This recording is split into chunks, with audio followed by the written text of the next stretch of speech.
All right, welcome to Stupid versus Spread. We're doing NFL Week 16?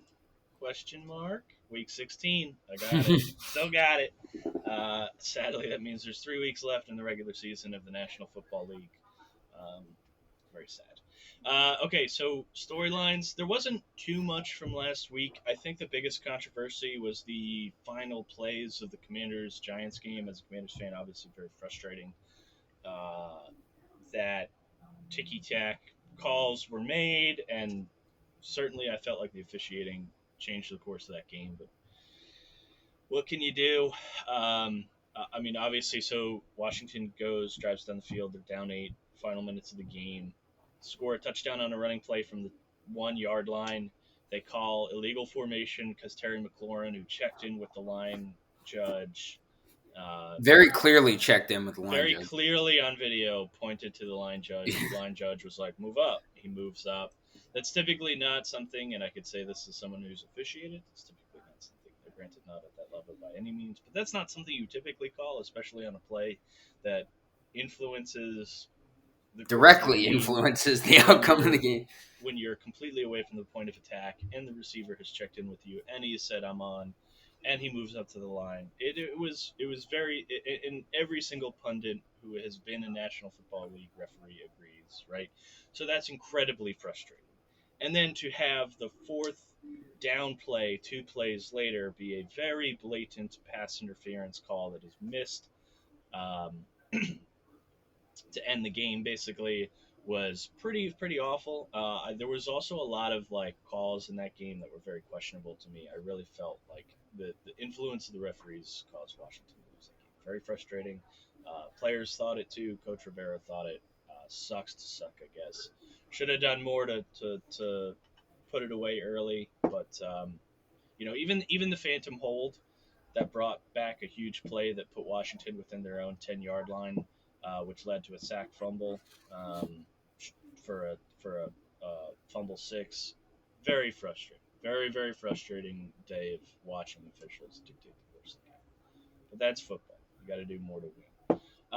Otherwise, I don't think there were too many storylines. I think we're going to dive right into um, our slate this week. Playoff picture really hasn't changed much. For those of you who haven't been paying attention, kind of been covering the slate of teams that are still very much in contention, um, in the hunt. Call me maybe, as a Monday Night Football like to put on the graphic there, but Oh my god. they change that up every week, so I it'll know, definitely but be it's interesting. just ugh. Just I like it. I that like it. throw that one in the dumpster and never bring it back. Yeah, I mean it's a little outdated of a reference. But anyway, we're gonna get into the slate. Nothing really has changed as far as playoff picture, besides the Commanders and Giants flip flopping. So let's get into it. Thursday night football: Jags at Jets. Horrible weather, windy, rainy, cold. Jags are plus 2.5. Over under is 34. Sorry, 36 and a half. Michael, let you start off. Um, This is your I have been. We talked about this right before we hopped on. Originally, I was this line has dropped so much that I think the over might be the play here. I looked it up, and the Jaguars haven't uh, allowed or haven't kept an opponent under 20 points since week 5, and that was against the Texans. And that run has included teams like the Broncos, the Titans, teams that have struggled really offensively in the past couple weeks. The Ravens were in there. I think Lamar did play that game though. So the Jaguars defense hasn't been particularly good. On the other hand, the Jets defense has been good, but they've given up 20 points to their last 3 opponents. Now, granted, 2 of those have been the Bills and the Lions, who are 2 of the best offenses in the NFL, and the other team was the Vikings. So another great offense. So the Jets defense has given up over 20 points, but to good offenses, and the Jaguars are playing like a good offense. So that's sort of why I lean towards the over. Ultimately, I'm gonna not touch the total here, so that leaves me with the spread and our conventional picks. I don't really know what's gonna happen here, but I have an inkling here, and I think I'm gonna add this. I'm not gonna add it as a pick on this card, but I think I'm gonna add it as a pick. Um, I think I'm gonna go anytime defense special teams touchdown. This feels like Okay. a game where That is going to happen. I think there is going to be a fumble. There's going to be a pick. There's going to be something that some wizardry is going to happen in this game. And I don't know who it's going to be. I don't know what side it's going to fall on. You have two young quarterbacks who are prone to make mistakes, although Trevor Lawrence has been much better recently. Two defenses that do poach turnovers and have scored touchdowns defensively in the past couple weeks. So I, I that's my pick. I don't really know how else to explain it. Something weird's going to happen in this game because of the weather, and that's just what I'm going to lean towards. Is take any time. I'll try to look up the odds right now while you give out your pick, but I'm going to go anytime defense, special teams touchdown. As a Jet fan, I don't really know what's going to happen in this game. I think they're going to try to run the ball a lot. Their backfield is so banged up that I don't really think they're going to be able to. The Jaguars are going to know they're going to try to run the ball, so it's going to be on Zach Wilson playing a game in the rain, which is absolutely terrifying. It feels like this game's going to go very similarly to the last couple games for the Jets, where their defense is holding on for dear life, making stop after stop to try to give the offense a chance to win the game. The offense just can't do it. Ultimately, I think the Jets' playoffs hopes die this week on the vine with a home loss to the Jaguars. I think the Jaguars find a way to pull it out. I don't really know how that's going to go. I don't know who scores this defensive touchdown I think is going to happen, but that's my gut feeling on this game. I'm staying away from total, staying away from the spread. Instead, I'm going to pick chaos to ensue. That's fair. I lean Jags 2.5. I want to take the under. It dropped so much though since the opening line. I might not touch it. I'm still deciding. This will be a no pun intended game time decision, but I'm going to go with probably the under with Jags plus 2.5. It gives me even more confidence that you're saying that the Jets' playoff hopes die today. So we'll see. So let's move into our regular rest of the slate. Obviously, no bye week. No teams have a remaining bye for the rest of the season. And because Sunday is Christmas Day, we actually have a lot of Saturday games. In fact, a majority of the games are being played on Saturday. There's only 3 games that are played on Sunday, one in each time slot. So let's get into it. We'll cover all the Sunday games in no particular order. It's Saints Browns. Saints are +3. This is the 1 p.m. slate. On Saturday, Falcons Ravens. Falcons are +7. Bengals at Patriots. Bengals are -3. Bills at Bears. Bills are -8. Giants at Vikings. Giants are +4.5. Lions at Panthers. Lions are -2.5. Seahawks at Chiefs. Seahawks are 10-point dogs. Texans Titans. Titans are 3.5-point dogs. Eagles Cowboys. I'm sorry, that's the 3 p.m. slate for Saturday.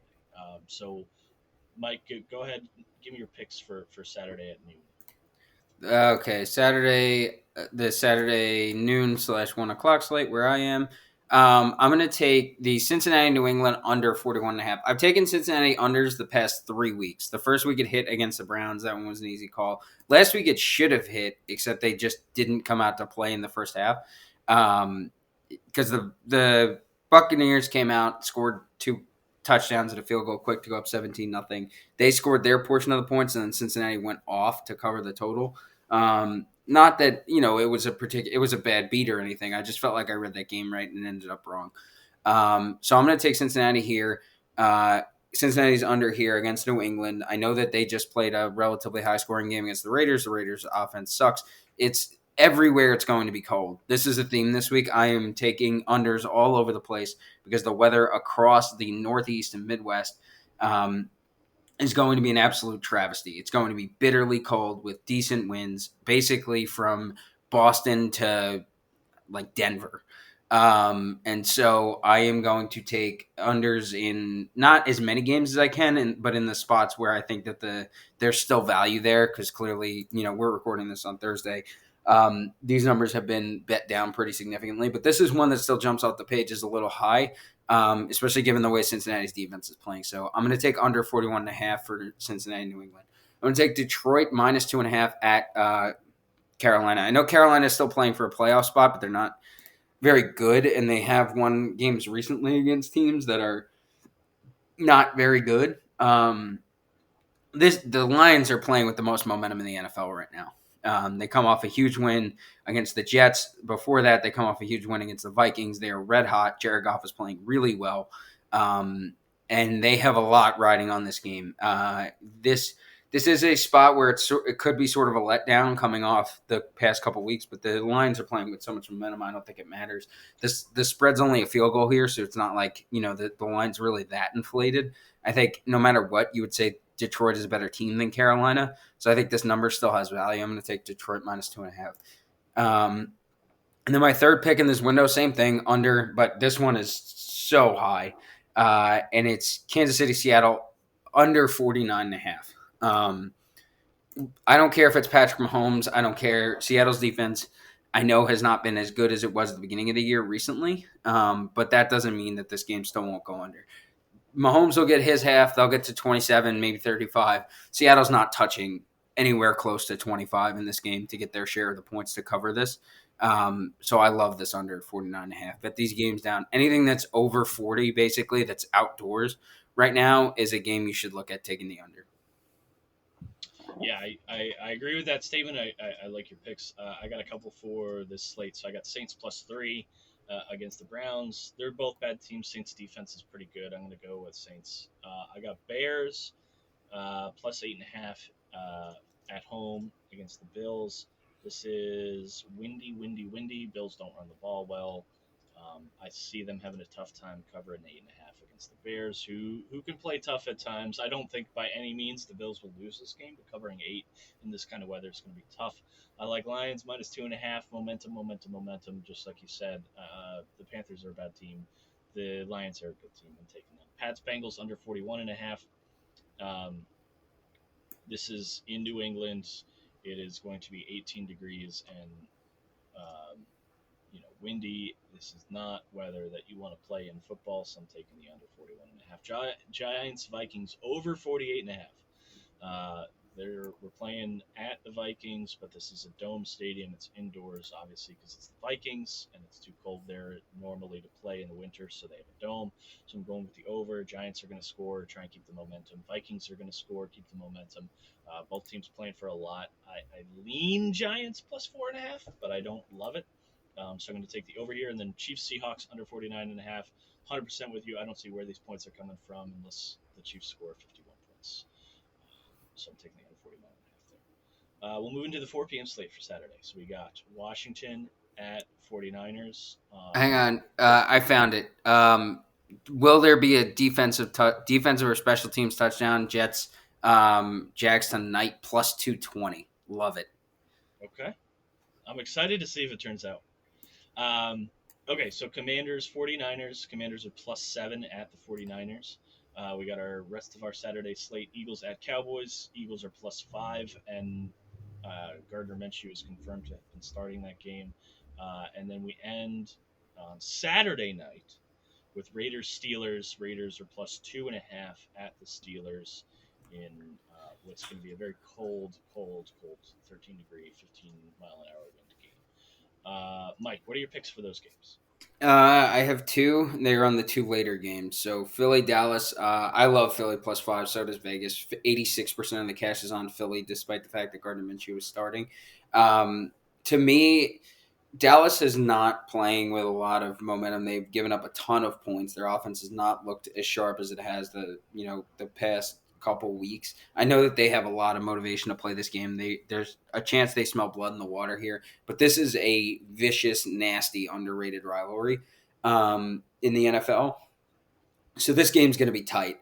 Though I can't imagine there has been a time where a team currently holding the 1 seed in the playoff position has been a 5-point underdog this late in the season before. So Philly's the better team. It's simple. Philly's the better team. Their offense or their defensive line is playing so well right now against a offensive line in Dallas that has not played up to what everybody expects their defensive or their offensive line to be. And I think that's really where this shows. I think the offensive line battle between Philly and Dallas is going to be a war. I think Nick Sirianni is going to try to run the ball as much as possible. I wouldn't be surprised to see Gardner Minshew throw maybe less than 25 passes in this game. And I would expect less than 25 passes. There's a chance that they get up early. He throws less than 20. They are going to run the ever-loving crap out of the ball and try to dominate Dallas because I think that's the way Philly approaches this game. I kind of like the under here too. I'm not going to take it, but I think Philly definitely keeps this within 5 points. Wouldn't be shocked at all if they win this game. I think plus 189 for them is pretty good money considering they've been the best team in the NFL all season. So I like that. I like Philly plus 5 is what I'm putting on the card here. And then the night game, once again, under 38.5. This is Derek Carr and Devontae Adams, two California kids playing at Pittsburgh in 10-degree weather with 15 to 20 mile an hour winds against Mitch Trubisky. I don't have to say anything else. Yeah, no, that's fair. Okay, so I got a couple picks here. I got Steelers Raiders under 39.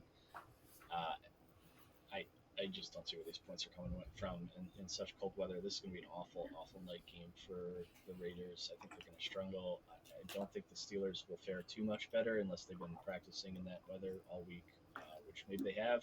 But I think that's a tough game. It'll be a tough sell for either team to score over 3 touchdowns at any point. And I like Commanders plus 7. A little bit of a homer pick, but Chase Young is back, confirmed going to be playing this week.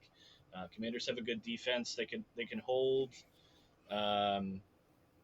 most teams, I think, to about 20, 25 points if they can get the run game moving and get some passes in. I think they'll play it close. I think seven's just a little too much for the 49ers to handle covering.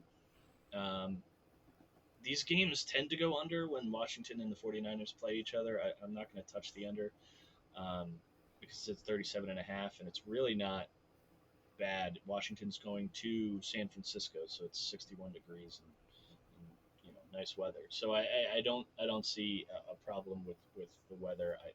37 seems a little low, in fact, but I like Commanders plus 7. I think they'll cover that spread, and that's all I got for this Saturday slate. We'll move on to Sunday to include Monday Night Football. We're just going to cover it all in one. So Sunday at noon, Packers Dolphins. Packers are plus 4. Sunday at 3:30 Eastern time, all Eastern time. Or I'm sorry, that was Central time. So Packers 1 o'clock. Broncos Rams at 4:30. Broncos are minus 2.5. Sunday Night Football is Bucks Cardinals. Bucks are minus 7.5, and then Monday Night Football is Chargers Colts. Chargers are minus 4.5 at the Colts. Mike, what picks do you got for this game? So I have 4 picks. I am going to go against the system here. I'm going to take Miami minus 3.5. 90% of the cash is on. What? We're on opposite ends on this one. Yeah, 90% of the cash is on Green Bay. It's 64% of the tickets. But Miami has played a very grueling schedule recently against teams that are all in the really very much in the playoff hunt and in tight games that, besides the Chargers game where they didn't really play that well, that they had a realistic chance to win. They went toe to toe with the Bills last week up in Buffalo. They get a home game on Christmas Day, early start against Green Bay, who is hanging on to a playoff spot by the skin of their teeth because they beat the Rams. And who did they play the week before that? The Bears? Yes, I believe so. Yeah. So they have hung on to a playoff spot, playing two of the worst teams in the NFL, and beating them not at all in a convincing fashion.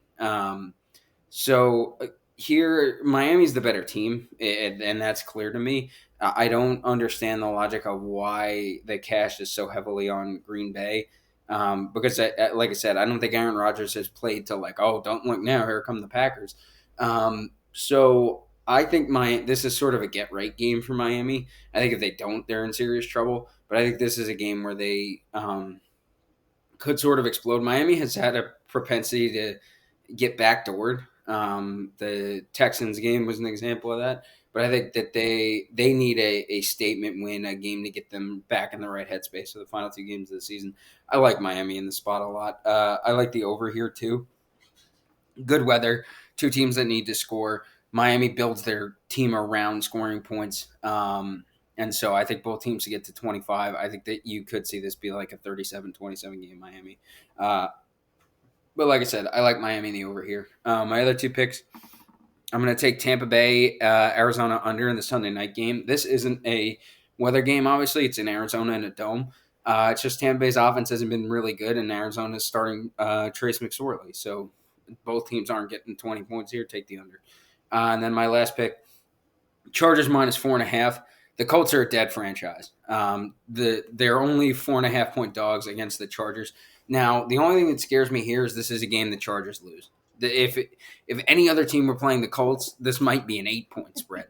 But because it's the Chargers, I honestly I think that this line is only 4.5 because it's specifically the Chargers. So that's the only thing that scares me. But if the Chargers are really building momentum towards the playoffs, they win this game very easily because the Colts should be a dead team. And so, granted, they have a long layoff Saturday to Monday, but I still like the Chargers in this spot. I don't hate it. My one real big pick is Packers +4. I think, and here's why. The Packers need to win. I think 4 is just a little too much for the Dolphins to cover. I don't hate the Dolphins. I just think they've been struggling lately, and a lot of sharps plus the money is on Packers. So I think someone knows something I don't. And I already had a gut feeling for Packers, so I'm going to go Packers. I also lean Bucks -7.5. Cardinals are dead. Bucks need to win to stay. They are alive, but they need to continue to win to be viewed as like a danger and a threat. So I think -7.5. It's a lot to cover, but everybody on the Cardinals is just so demoralized. They don't see how they put up more than like 10 points. So you just assume the Bucks put up 17 and you call it good. I also like the under a little bit in that game just because it's prime time under 40. It's Bucks aren't really scoring that much. Cardinals certainly aren't scoring that much typically. So I like the under there. And those are my picks. Mike, anything to add? No, this is going to be a great weekend of football. I'm really great excited. weekend of football, really setting us up for the last 2 weeks. Last 2 weeks of the huge matchups. Like basically every matchup after this week is a divisional matchup almost, right? Yeah. Every single team finishes with a divisional matchup. So it should be great. Should be awesome. Excited to see who gets flexed into those primetime slots for next week, and excited to see how this week turns out. But thanks for watching. Like and subscribe. Watch our college football show as well, and then we'll see you next week.